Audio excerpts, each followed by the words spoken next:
Let's start from the beginning. Fallout 1, 97, the game, which gave us Wasteland, Vaults, Super Mutants, Ghouls, Deathclaws, Nuka-Cola, Power Armor, and Brotherhood of Steel. But on top of that, it was a tight story about the personal journey in a fragile world where humanity is slowly recovering from the most scary thing that could ever happen to it. An awesome experience and a great universe to explore.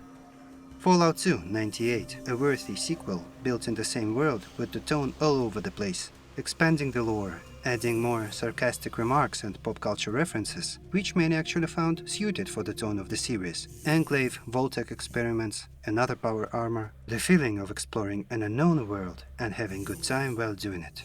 Silliness and fun. These two games had something in them that people tried to put a finger on for ages. Just look how many Fallout-inspired games are out there, how many attempts were made to capture this something these two games had. The series itself continued to progress, and you can see what became of it.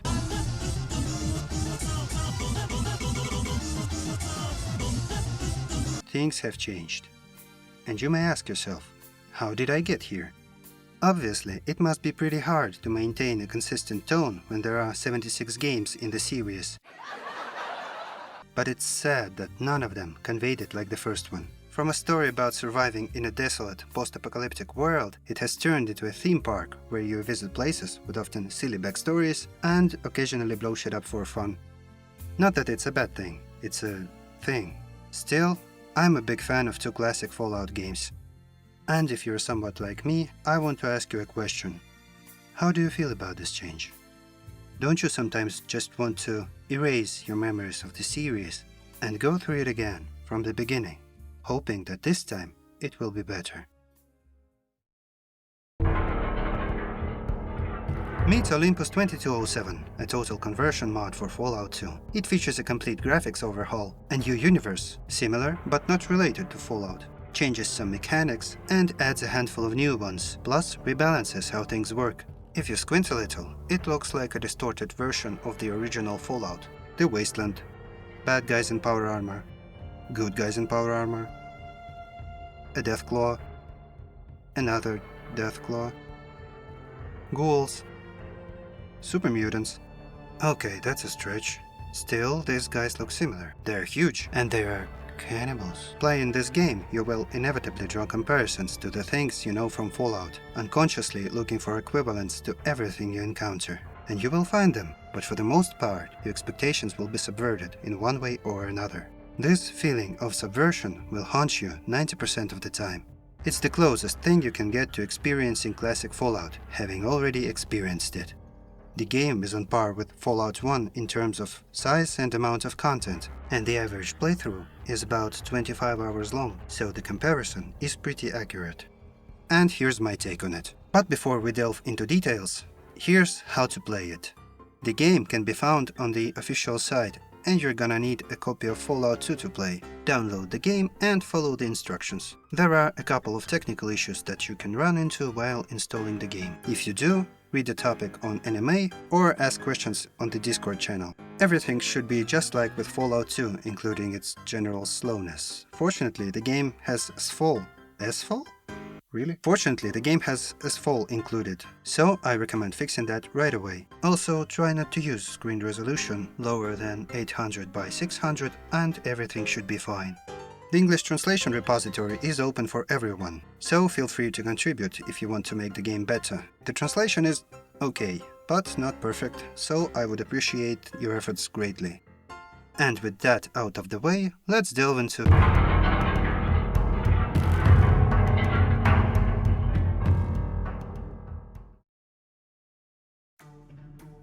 Olympus 2207 was made by Nebisa Games team. The development started somewhere around 2010. 2010. Fallout New Vegas just came out. There's no sign of Wasteland 2, Under Rail, Atom RPG, Age of Decadence, Encased, and all other Fallout successors. Pillars of Eternity, with its renaissance of old-school RPGs, won't come out for another 5 long years.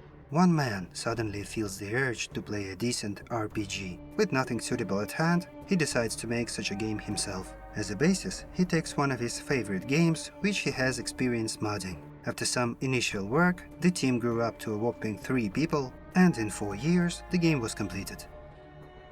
3 people. The Fallout 1 team consisted of 15 people. Olympus 2207 had 3. In its initial stages, the game was planned as a grounded story in a confined environment. Even without any outside world, the basic idea was that the main character would ascend a skyscraper from its lower levels, revealing its secrets as he progresses. But in the process of creating the plot, all sorts of questions began to pop up.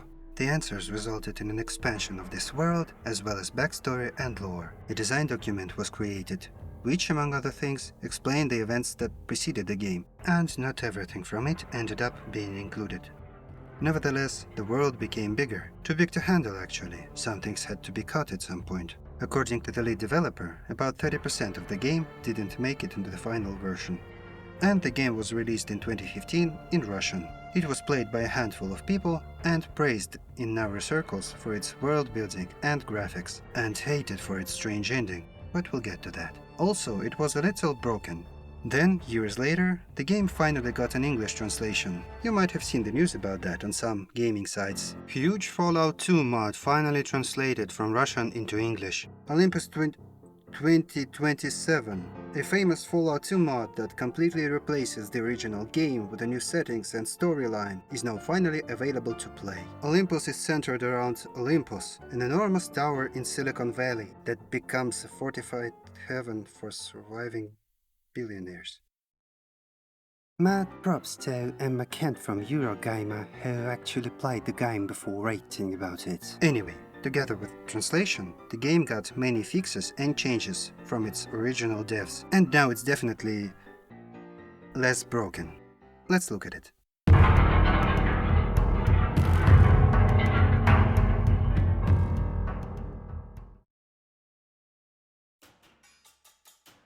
If you dig the old-school aesthetics of a classic Fallout, you're going to feel right at home. At the same time, the Olympus looks very distinguishable. The colors are more yellow-ish and dirty. The developers identify the visual style of the game as Art Deco plus Dieselpunk. And if you are as well-versed in art as me, this bit tells you nothing. Let's try googling for references. Okay, after some research, I would say that Dieselpunk is like a steampunk without steam and gears, and Art Deco is like very old noir movies. In terms of references, the tone of the game lies somewhere between BioShock 1, Warhammer 40k, Fallout 1, and the movie Metropolis. Overall, the visuals really make the game stand out. They are solid, high quality, and blend together really well. An interesting thing is that about 80% of all visual elements, including cinematics of insane quality, talking heads, scenery objects, and tiles, are all created by one person.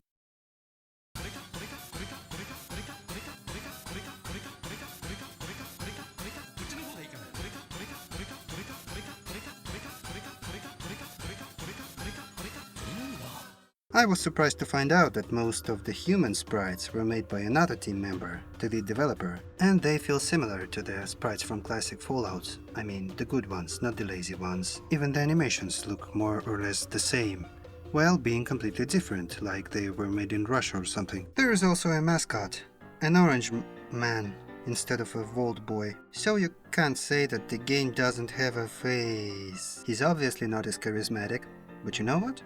This isn't Fallout. We don't need a mascot to make memes with. This is different, so he's there, and that's fine.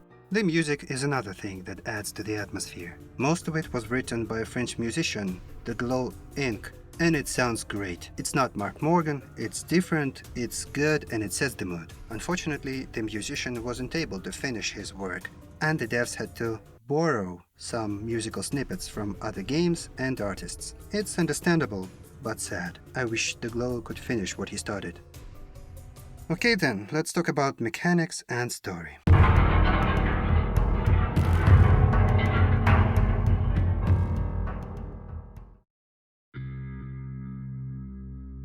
Here I must finally warn you that from now on I will be spoilering things. The further we go, the more spoilers there will be. And I'm convinced that the best way to experience something is to know nothing about it beforehand. So if you haven't played the game, I suggest you jump to this point in the video, which basically means skipping it entirely. So it might be better to stop watching and come back when you do play the game. There are things to discuss, and I'd love to hear your thoughts about them. Feel free to leave a comment.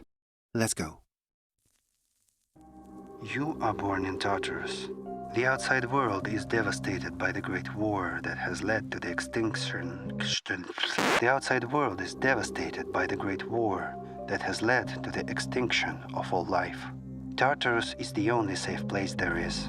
Everyone in your family is a servant, just like anybody else here. The servants serve the almighty gods and their children. Through the carrying out the duties, the common good is achieved. One day you will be a servant too, but now you are still a child. Your brother is annoying, there are bullies to deal with, the girl you like likes you back. Childhood goes by as an unknown disease takes your mother. You grow up. Skitty and Carol say you have potential with technology. Life makes sense. You do what you can so that everyone could live. There is food and water thanks to you and the other servants.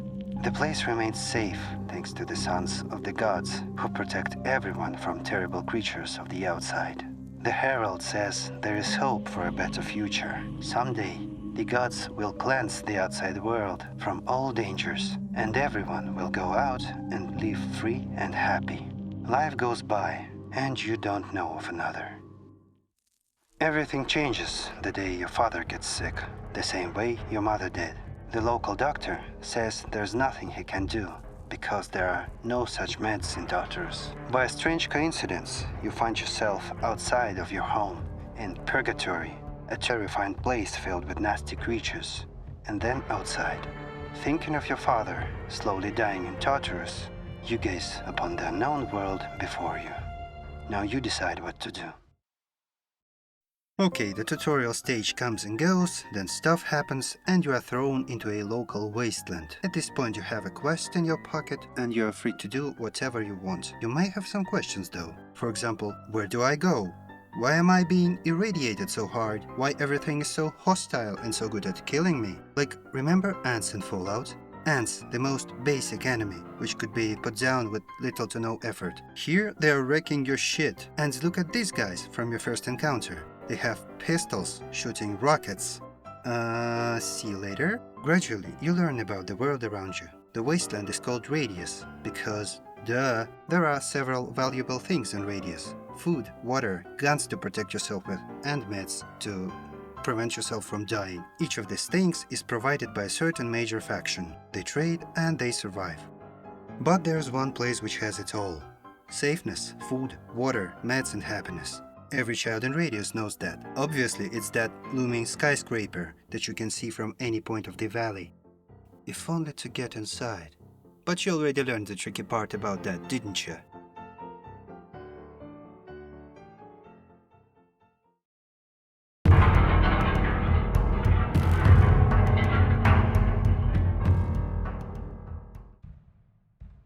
Here's the thing about the game's content. There's a lot of it. Almost every quest in the game has at least 2 solutions, often more. Some mechanics are changed to differentiate the experience from the one you get in Fallout. The changes are sometimes significant. Plus, there are some great additions. Unfortunately, there are also some flaws. And to address it all fully, let's look at the main issue first, which, frankly speaking, is already a part of a classic Fallout experience. Okay, we all know that Fallout 2 is beautifully broken. Go to random encounter, mash A to start the battle, go sneak, mash A again, leave the place. Using items costs action points, obviously, unless you do it in inventory. Then it's completely free. Chug as many of your stim packs as you want, then reload your guns and gaze at the pile of stuff you collected. Invest into stealing skill. Please, save scum the hell out of it. The same with lockpicking. Save and load until you make it. And if you are feeling lazy, just throw a grenade at the door. It will do just fine. Let's try it in the Olympus. Here I am, trying to steal something from this person. My stealing skill is pretty basic, but it shouldn't be a problem. What do you mean I can't even look into his pockets? Let's try it one more time. A what? Oh, now I have the chance to critically fail. I have to actually put skill points into the skill. No way! The same with locked doors. Want to open it? Invest skill points. Want to scum your way through it? With a grenade? How about no? It is a good example of a change that fixes the experience and is noticeable right away. There are other changes, but they are not so noticeable. Like here, let's look at character creation. As you know, in Fallout 2, stats are interpreted as skills.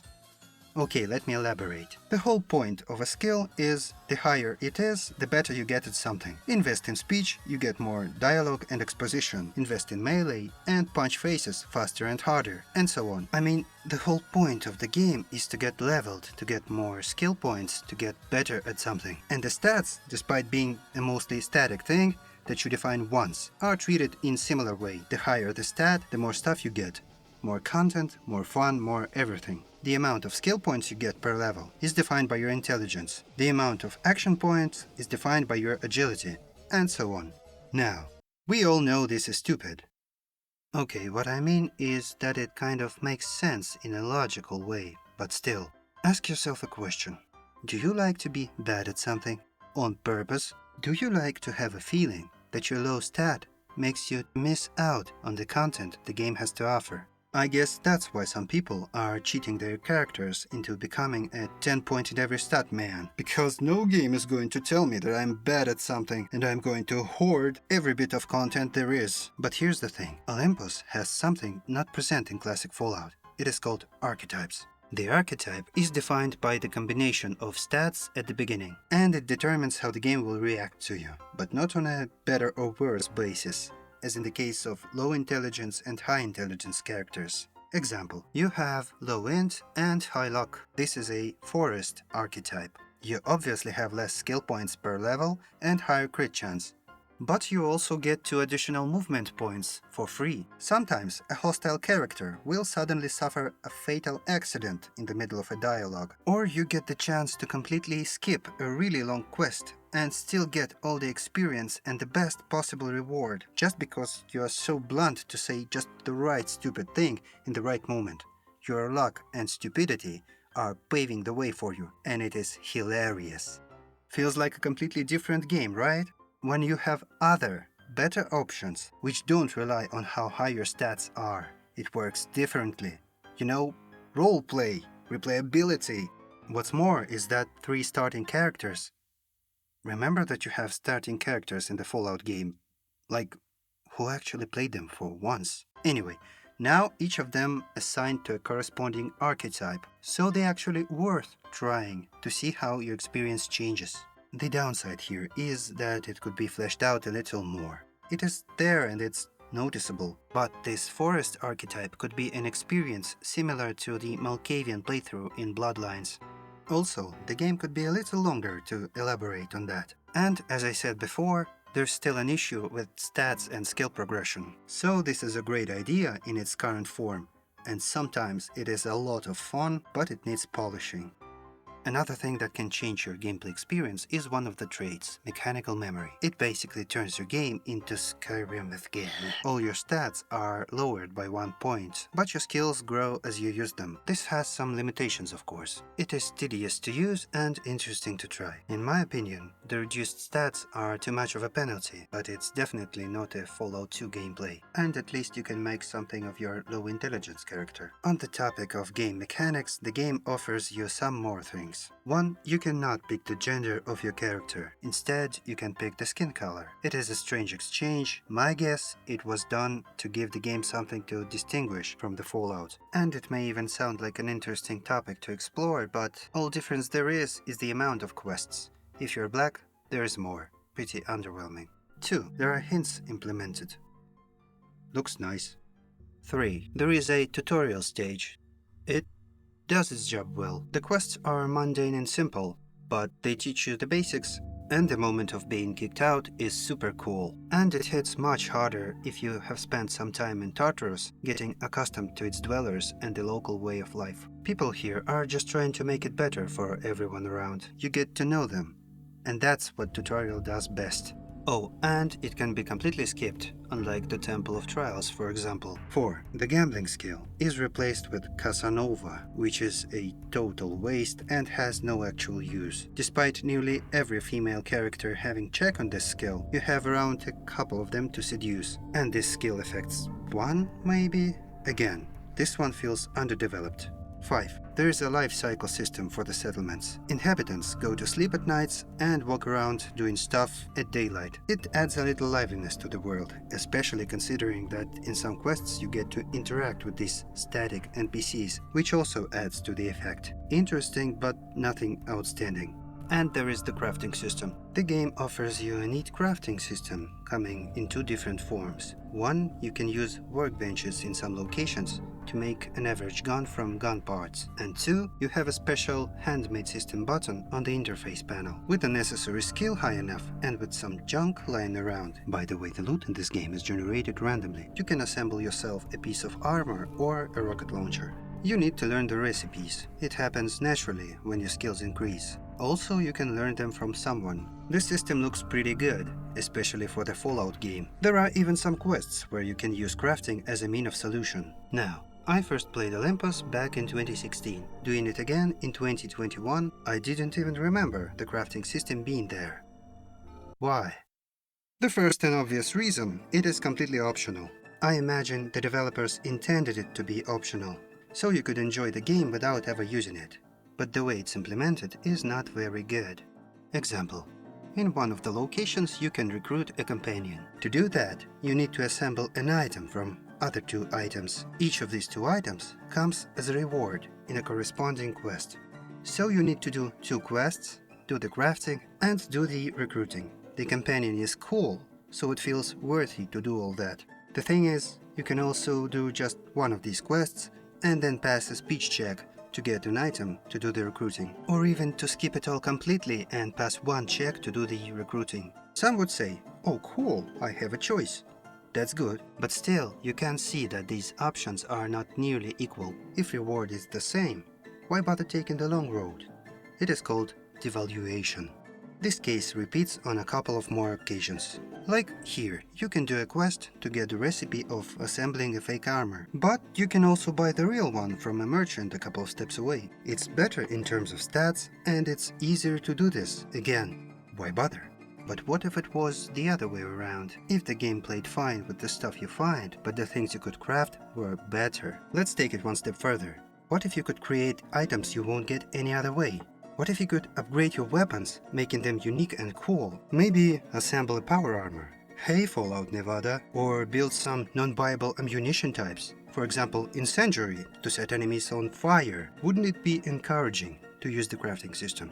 Also, you can't assemble any healing items or anti-rad, which again makes sense story-wise, but would be encouraging to use the system more. And there is no function for disassembling items back into junk. I would make an assumption that there was a plan to make it possible. Just look at the amount of useless things around you. And that would be great, because all these glass marbles and metal plates and sporks and crayons everywhere would be worth keeping, because you might need them at some point to build something cool. It would be tricky to implement everything mentioned and balance the game around all the changes, but not impossible. Would just take more time to polish. And frankly, that goes for most of what the game has to offer. Awesome new coded locks, 3 for an entire game. Cool new elevator, exactly 1. And maybe that's a good thing, considering its role and the way it works. A randomized minigame puzzle, where you have to connect the wires and get damaged if you pick the wrong option. I mean, did you even know it was there? It says that on the cover, look, right here. But there's one kind of sort of new mechanic that is fleshed out perfectly. The first thing you are going to notice in Radius is radiation. Travel to other place. Prepare to get radiated. Sleep on the street to skip a little time. Get radiated. Stand still. Radiated. If you get too radiated, you lose your stat points. If you get too radiated for a long time, you lose your stat points permanently. Get ready to be overloaded every time you come to a new location, because your strength is the first in line to take a dive. Pile up your anti-rats, you're gonna need them. And this, of course, is super fun. To be on your toes, watching out for vital meds to stay alive. No more, I need anti-rat stuff only for one location. Now it's your life, get used to it, and consider buying yourself a protection suit. Or you can turn it off, you know, it's optional too. Just set the difficulty to easy and enjoy your cakewalk and the feeling of being a doormat without any of the stupid new mechanics that the devs made just for you and you decided to dump because it doesn't look like Fallout. Okay, proceeding to the world building.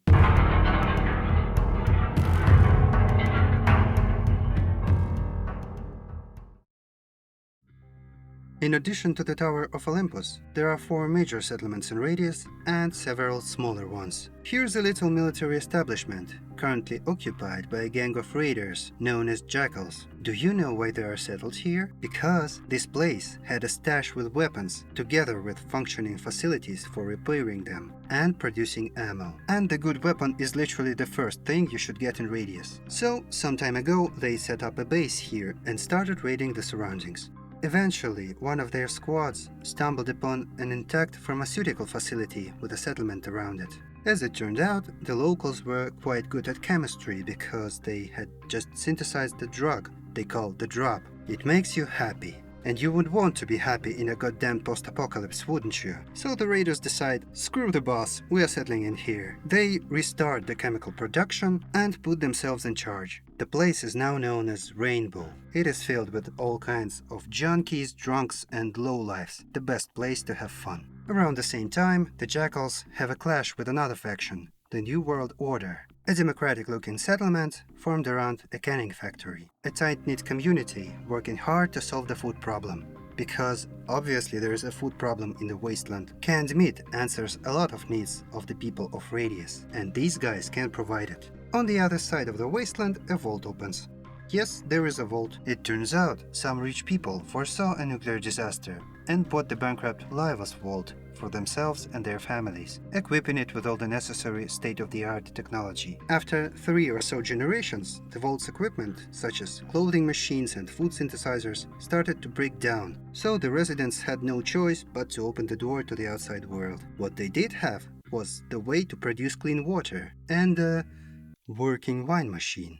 Eventually, trade relations were established. Each of these settlements is a pillar to the local economy, and each of them has problems that worsen their contribution. But not fatally. The Lifeforms water filter is faulty, but still works, and they have another way of cleaning the water, not a good one. The Jackal's machinery is broken, and they can't simply fix it because of the internal struggles. But they still have a supply of ammunition, weapons, and armor up for trade. Someone unbelievably stupid sabotaged NWO's conveyor belt, but they still have a warehouse full of canned meat. And Rainbow, well, they're good, I guess. Except they're high all the time, which makes them not very reliable, right? Okay, maybe they have a slight problem with raw material for drug production. In any case, it's up to you to help or to make things worse. You can also become the leader of each settlement and impose your will on everyone. There are karmic achievements for that. Other, smaller settlements are made with some amount of logic too.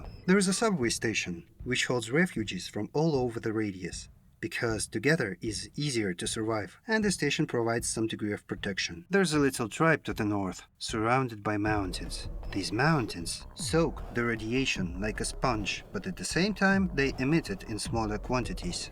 So, over the generations, the villagers have grown quite tall. Oh, and their land is not very suitable for farming, so naturally they are quite omnivorous. A great place to visit, strongly recommend. And sometimes the game openly teases you with things. Like, you can learn about the place called Renaissance. No one's been there. Some kind of an underground city. Maybe you'll find it. Or the Lumineers. You may meet them on some occasions. Suspiciously well-equipped guys in power armor. If you have good karma, they will high-five you. If the opposite, they will attack and probably kill you, considering their weaponry. Apparently, they have lists of karmically bad. They hate the skyscraper and everything associated with it. Could they be the good guys? I mean, look at them. They are cool. They cleanse the radius from the filth with the flame of justice on a holy quest to kill every despicable wrongdoer and their families, women and children, and burn their settlements to the ground so no evil would be left unpunished.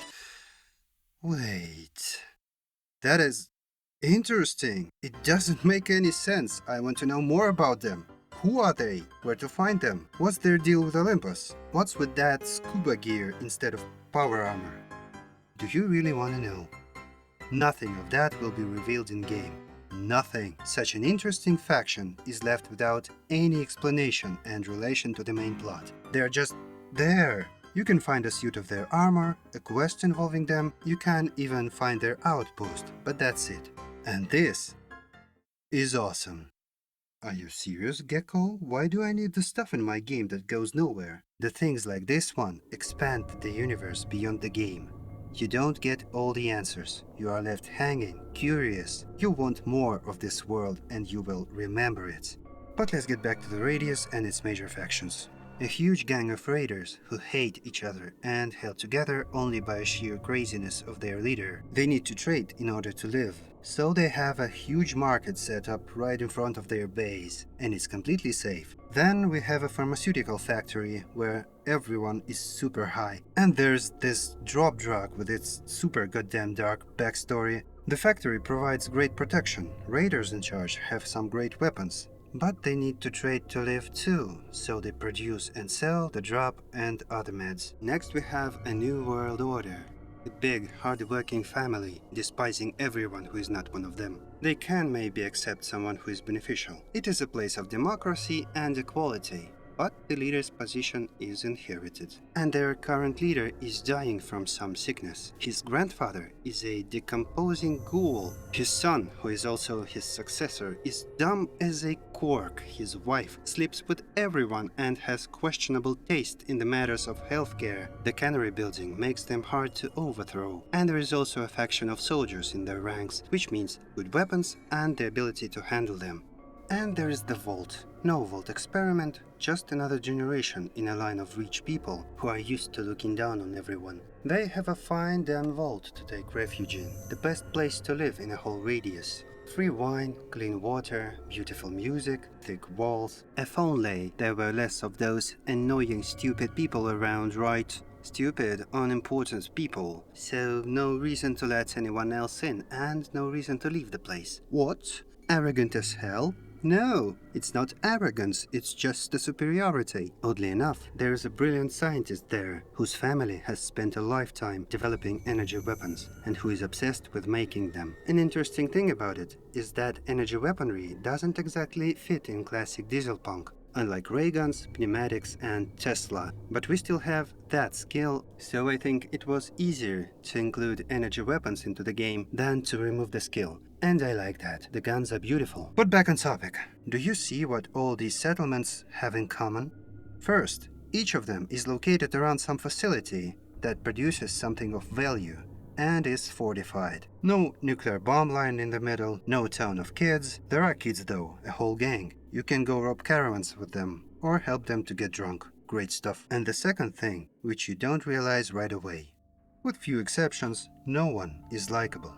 The only normal people you knew were in Tartarus, and you can't help but wonder if the life was happier for the servant you were. Eventually, you make your way back to Tartarus. It is your home, but you don't feel like you belong here anymore. There's Cathy, your childhood friend. You can tell her about all the things you saw in Radius. She will comment and tell you how she's doing. There's also your brother, Kirk, already grown up.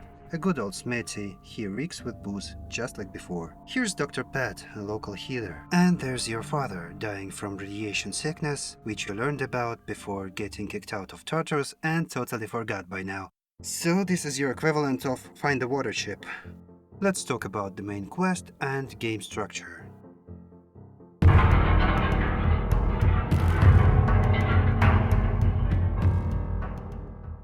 On the cover, the game promises you the absence of the main quest. That is not exactly true. Actually, the game is structured just like Fallout 1 and to some extent 2. You have a semi-main quest, limited in time, which by the way you can totally fail and continue with the game and even get a reward for doing it. And you have a kind of a main quest to ascend the Olympus. Now, why would you want to do that? Well, maybe because since you were a child you had some questions for the gods of the Olympus. Your mother died from radiation poisoning. Katie's mother died the same way. And who knows how many others. Could it be prevented if the servants of Tartarus had been treated differently? Why is it the way it is? Can it be changed? If you want answers, you have no choice but to ascend the tower. You can also do it out of nothing to do or from a sheer curiosity. I mean, look at it. Don't you wonder what's in there? The game's ending, that's what. Do it.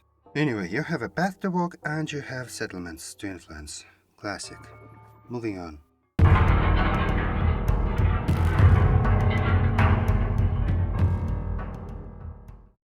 Eventually, you'll make it through the exposition shower room to the final boss, the administrator of Olympus. Does he look familiar?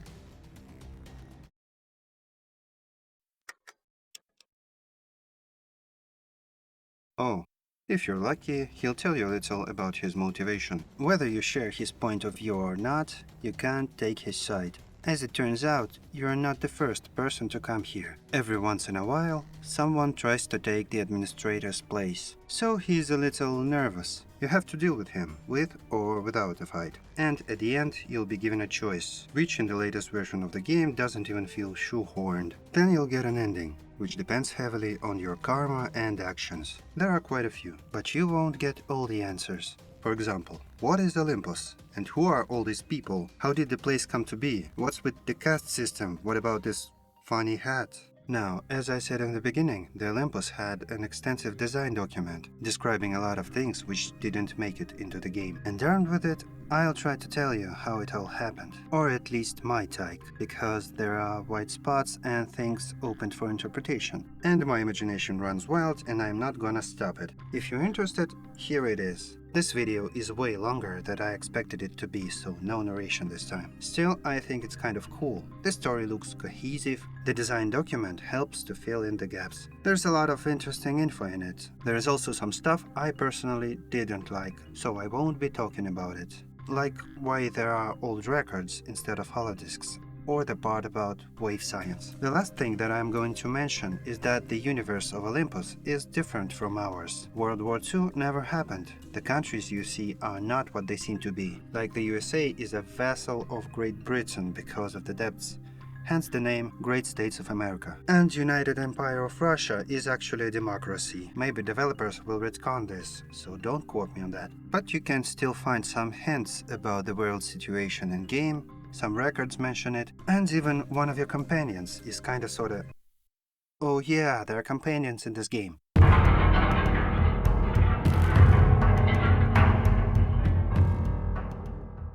Okay, companions. The general question here is, what makes them compelling? Their story, of course, because each companion you meet makes you curious about them. It's cool to have the possibility to learn about their past, worldview, and experience they had. Maybe to see how they interact with others, comment about locations you visit and your actions. In some exceptionally good games, they even have a personal quest, or several, which you can help with and which shapes them. Let's look at what we have here. There's a Shaggy, who is a dog. You can't obviously talk to him, and he doesn't care about your actions. I mean, you feed him. You can still get a little backstory from Philip, the Lavash herder, but that's mostly it. Is he bad as a companion? That good boy? Just look at him ripping that scorpion apart. Good boy. Oh, and you can cuddle him. Nice. Okay, another one. Kirk, your brother. He is a companion, alright. You kinda sorta know his backstory because you literally observed him growing up. Is he bad as a companion? He can help you carry your load. Give him a leather jacket, he always wanted, a rocket launcher, and let's see. And there's a Robotron. He's a robot. No backstory, you just switch it on and it follows you. Is he bad?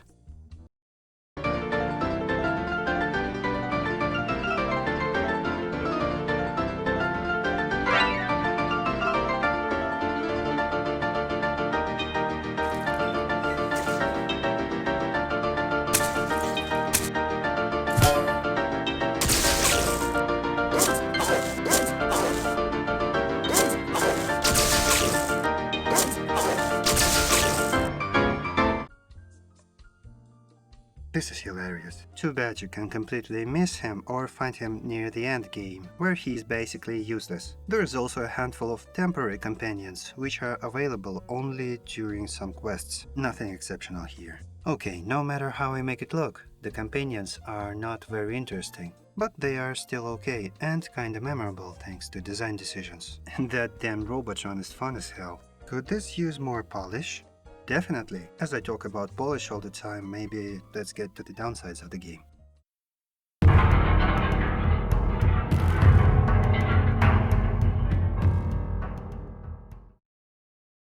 The English version, 1.2 and beyond, is really significantly improved over the previous Russian version. The dialogues are polished, many bugs are fixed. The choice you make at the end was completely absent before, which looked as if the characters' actions didn't make any sense, and it made people furious, and that is totally understandable. Still, this version is different, so you may not even notice that part. But maybe some will see the story as nothing special. The others will be underwhelmed by the end boss fight. Maybe you'll notice that some graphics and music are borrowed or based on the ones from other games. And you know the reason behind that. 3 people still looks great. There are questionable design choices sometimes. Dialogues are also not something exceptional, despite some characters being somewhat memorable. Most of the quests may not look fascinating, but they have different approaches. This doesn't make the game longer, unfortunately, but wider? Adds replayability, that's right, but there's a massive room for improvement. Like, sometimes you can find an item that has a very specific application, or even no purpose at all. For example, this Robotron hand. You can find an actual Robotron companion. Would it be cool to actually upgrade him with a new hand? But no, this thing is used differently. That's sad. And I said a lot about the mechanics already. It's like they're done just because, like, devs were trying to answer a question. Can I do it? Can I implement it? But it's not enough to just implement the mechanic. It is necessary to build the game around it. The player should be encouraged to play and get rewarded for that. Generally, the game could use some polish. A lot of polish. It reeks with potential. I guess it's time to conclude things.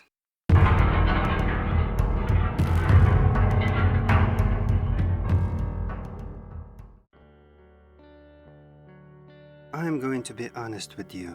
It is not the best game ever. It's not even the best Fallout 2 mod out there. It has bugs, jankiness, and not everything works as intended. But there is fun to be had and things to remember.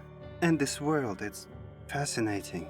It's interesting to explore, it's logical, it looks cool, and it's memorable. And that alone makes it worth playing. It feels like experiencing a classic Fallout all over again. Fallout that never was. A tight story about the personal journey in a fragile world where humanity is slowly recovering from the most frightening thing that could happen to it. Good times. The guys who made it obviously tried to capture the magic of the original Fallout, and while doing it, they tapped into something bigger than themselves. And it's beautiful, with all its flaws. I had a chance to ask them some questions about the game, and they had so much passion in their answers. In the end, that's what this game is. A passion project. Something to be proud of. They are making the second game. There are 7 of them now, not 3. I don't know what to think of it. The look has changed. It clearly gives the Van Buren vibes. And I don't think I'm very fond of what I see. But it's way too early to draw conclusions. In any case, they are definitely more experienced than before. And there is a possibility that they don't understand what worked in the first one. But more likely, they do. And I hope they do. And they will manage to do even better the second time. I really wish them well and hope for the best. For now, Olympus 2207 is what it is. A rough, solid game with a great world to enjoy. I recommend playing it. It's worth all the money you spend on it. Cheers and see you next time.